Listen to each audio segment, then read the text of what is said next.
Ayni kunlarda yurtimiz bo'ylab Navro'z sayli festivali o'tkazilmoqda.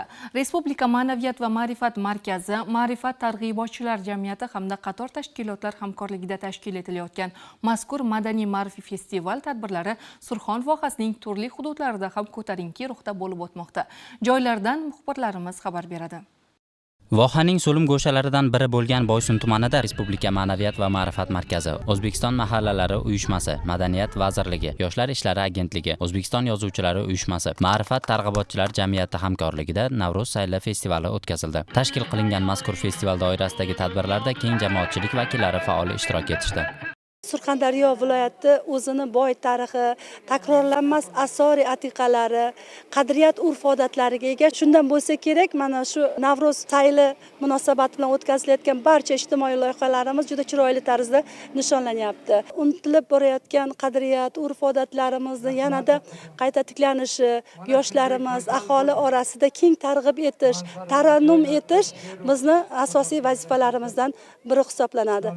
Festivalda qator ijtimoiy loyihalar ham amalga oshirildi, jumladan Mumtoz Navolar, Do'stlik dasturxoni, Ma'rifat bog'i, An'ana va avangard, Bahodirlar o'yini, Varraklar sayli, Kitob va zakovat sayli kabi loyihalarning har biri xalqimiz o'rtasida milliy birdamlik va xalqchillik tamoyillarini kuchaytirishga, jamiyatda tinchliksevarlik, do'stlik va bag'rikenglik g'oyalarini keng yoyishga hamda birdamlikni ta'minlashga qaratilgani bilan ahamiyatli. Xalqimizda chiroyli bayramlari, Navro'z bayramlari mana nishonlanyapti. Juda ham xursandman. Qarang, to'palaga chiqib ketdik, Zaviraxon. Haqiqatdan. Men o'zim qishlog'imga kelganday bo'lib qoldim, chunki men Qashqadaryoning xuddi mana shunaqa tog'li qishlog'ida tug'ilganman.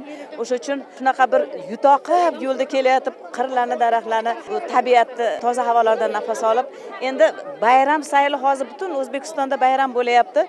Biz ham mana ishtirok etayotganimizdan benihoya xursandmiz.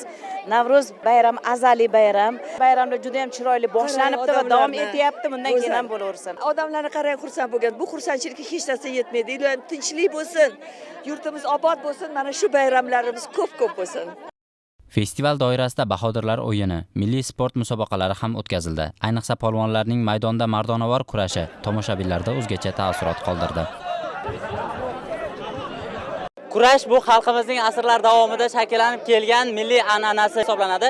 Navro'z sayli festivalida kurash tashkil etilgan. Ko'rib turganingizdek, tomoshabinlar qizg'in bahslarning guvohi bo'lishmoqda. Bizni Boysun tumanida har yil mana shu mart oyida Navro'z tantanalarini mana shu Navro'zgohda juda katta tayyorgarlik, katta shodiyona bilan o'tkazadi. Bugun ham mana barchamiz shohid, xalqimiz juda xursand. Surxondaryo polvonlar makoni. Zaminimizda jahon chempionlari yetishib chiqqan va bugun mana shohid bo'layapmiz. Yana shu polvonlarning avlodi bobolarimizdan qolgan qadimiy kurashda o'z kuchlarini ko'rsatyaptilar. Men mana shu barcha vatandoshlarni Navro'z bayrami bilan tabriklayman. Aytish joiz, bu kabi ijtimoiy loyihalar Navro'z bayramining ma'naviy ma'rifiy mazmunini boyitish bilan birga jamiyatda milliy qadriyatlar, birdamlik va hamjihatlik muhitini mustahkamlashga xizmat qiladi.